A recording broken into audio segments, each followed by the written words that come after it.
Hello friends, my name is Himanshu Goyal और स्वागत है आपका मेरे चैनल में देखो और सीखो में। सो गाइस, इनकम टैक्स की एक बहुत इंपॉर्टेंट प्रेस रिलीज़ इशू हुई है जो 25 जून 2021 को इशू हुई है। इसमें काफ़ी इंपॉर्टेंट रिलैक्सेशंस दी गई हैं, एक्सटेंशन दी गई हैं। तो आइए वन बाय वन उसको डिस्कस करते हैं। सबसे पहले टैक्स एग्जम्पशन दिया गया है। Many tax payers have received financial help from their employers and well wishers from meeting their expenses incurred for treatment of कोविड-19। तो बहुत से टैक्स पेयर्स ने फाइनेंशियल हेल्प रिसीव करी थी अपने एम्प्लॉयर से और वेल विशर्स से इनकर्ड फॉर ट्रीटमेंट जो चल रहा था कोविड-19 का, in order to ensure that no income tax liability arises on this account. तो यहाँ पर कोई भी इनकम टैक्स लाइबिलिटी अराइज नहीं होगी जो भी उन्होंने फाइनेंशियल हेल्प रिसीव करी है। It has been decided to provide income tax exemption to the amount received by a taxpayer for medical treatment from employer or any other person for treatment of COVID-19 during financial year 1920 and subsequent years। तो यहाँ पर decide किया गया है कि कोई income tax exemption दी रहेगी उस अमाउंट की जो भी रिसीव किया गया है टैक्स पेयर्स के द्वारा। किस चीज़ के लिए? फॉर मेडिकल ट्रीटमेंट्स के लिए। फॉर मेडिकल ट्रीटमेंट्स के लिए जो भी उन्होंने एम्प्लॉयर से रिसीव करा है या फिर किसी अनदर पर्सन से रिसीव करा है। किस चीज़ के लिए? Treatment of covid during financial year 1920 and subsequent year, यानी कि फाइनेंशियल ईयर 1920 2021 के लिए जो भी फाइनेंशियल ईयर 1920 और सब्सिक्वेंट ईयर्स के लिए जो भी उन्होंने फाइनेंशियल हेल्प रिसीव करी है अपने एम्प्लॉयर से या फिर टैक्स पेयर्स से, तो उस पर कोई भी इनकम टैक्स की लाइबिलिटी नहीं आएगी और उनको इनकम टैक्स की एग्जम्पशन दी जाएगी। उसके बाद बोलते हैं unfortunately certain tax payers have lost their life due to कोविड-19। Employers and well wishers of such tax payers had extended financial assistant to their family members so that they could cope up with the difficulties arises due to a sudden loss of the earning members of their family।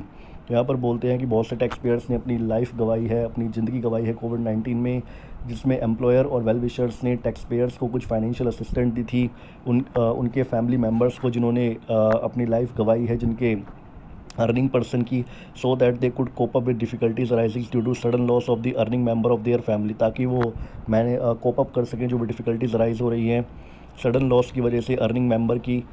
In order to provide relief to the family members of such tax payer, it has been decided to provide income tax exemption to ex gratia payment received by family members. तो यहाँ पर decide किया गया है कि income tax exemption जो अगर कोई एक्स ग्रेशिया पेमेंट रिसीव हुई है फैमिली मेम्बर्स को किसी भी of a person from the employer, अगर एम्प्लॉयर से रिसीव हुई है तो उनको एग्जम्पशन मिलेगी, और किसी और अदर पर्सन से भी रिसीव हुई है तो भी उनको एग्जम्पशन मिलेगी ऑन अकाउंट ऑफ जो भी डेथ हुई है on account of covid during financial year 1920 and subsequent years.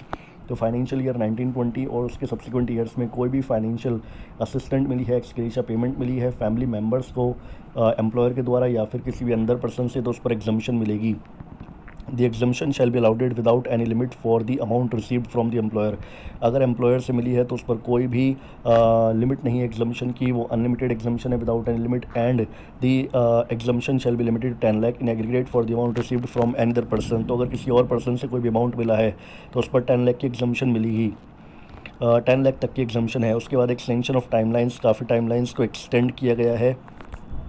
सबसे पहले यहाँ पर आप देख सकते हैं जो objection to dispute resolution panel DRP and assessing officer under section 114C of the income tax act 1961, उसमें भी जो ऑब्जेक्शंस की एक्सटेंशन थी उसको एक्सटेंशन किया गया है ऑन बाय 31 अगस्त 2021 तक।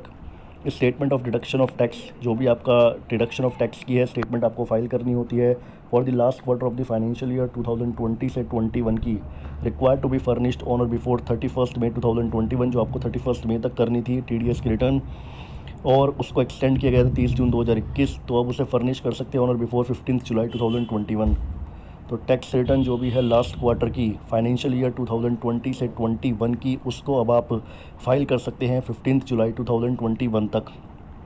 This certification of tax deduction at source in form 16, जो भी आप फॉर्म 16 इशू करते हैं required to be furnish to the employee by 15 June, आपको 15 जून तक करना था, अब आप उसको 31 जुलाई तक कर सकते हैं। Statement of income paid or credited by an investment fund to its unit holder in form 64D, उसको भी आप 15 जुलाई 2021 तक कर सकते हैं। Statement of income paid or credited by an investment fund to its units holder in form 64C of the previous year 2020 से 21, उसको भी आप 31 जुलाई 2021 तक दे सकते हैं। Statement under 10 23C12AB 80G of the act in form 10A और 10AB, उसको भी अब आप 31 अगस्त तक एक्सटेंड कर दिया गया है, वहाँ तक देख सकते हैं। उसके बाद compliances to be made by the taxpayer such an investment, deposit payment, acquisition, purchase, construction or such other action by whatever name called for the purpose of claiming an exemption under provisions contained in section 54 to 54G of the act, which the last date of such compliance fall between 1st April to 29 सितंबर के बीच में अगर fall करती है तो आप complete कर सकते हैं ऑन और बिफोर 30 सितंबर 2021। और उसके बाद है quarterly statement in form 15 CC to be furnished by the authorised dealer in respect of remittance made by the quarter ending 30 June 2021। तो उसको भी अब आप रिक्वायर्ड टू बी फर्निश जो आपको 15 जुलाई तक करना था, अब आप 31 जुलाई 2021 तक कर सकते हैं। Equalisation levy statement in form 1 of the financial year 2020-21 which is required to be filed on or before 30 June 2021 may be furnished on or before 31st जुलाई 2021। तो इक्वलाइजेशन लेवी स्टेटमेंट जो फॉर्म 1 में थी अब 31 जुलाई 2021 तक फर्निश करा सकते हैं। Annual statement required to be furnish under sub section 5 of section 9A of the act eligible investment fund, उसको भी आप 31 जुलाई तक 2021 तक कर सकते हैं। Uploading of the declaration receive from the recipient in form 15G और 15H जो भी क्वार्टर एंडिंग 30 जून 2021 है, उसको भी आप 31 अगस्त तक कर सकते हैं upload. Last date of linking of Aadhaar with PAN जो भी है 30 सितंबर 2021 तक एक्सटेंड कर दिया गया है।